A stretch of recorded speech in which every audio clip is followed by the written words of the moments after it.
యొక్క శాసనం తిరుగులేనిది. ఆయన రాగద్వేషములకు లొంగేటటువంటి వాడు కాదు, సమవర్తి. కాలమునందు ఒక ప్రాణి పడిపోవలసినటువంటి సమయం ఆసన్నమైనప్పుడు ఎటువంటి పక్షపాతం లేకుండా పాశములు వేసి ప్రాణములను బుగ్గడించడం ఆయన యొక్క గొప్ప కర్తవ్యం. దాని వలన ఎవరు శోకించినా ఆయన తన కర్తవ్యాన్ని తాను నిర్వర్తిస్తాడు. మేము ఆయన భటులం. వీడు పరమ దుర్మార్గుడు, నికృష్టమైనటువంటి జీవితమును కలిగినటువంటి వాడు.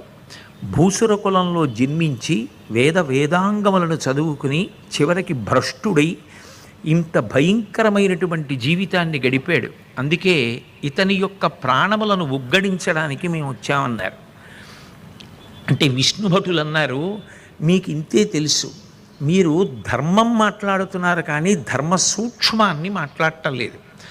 ఇతను ప్రాణములు పోయే ముందు మీరు అతని ప్రాణములను ఉగ్గడిస్తున్నటువంటి సమయం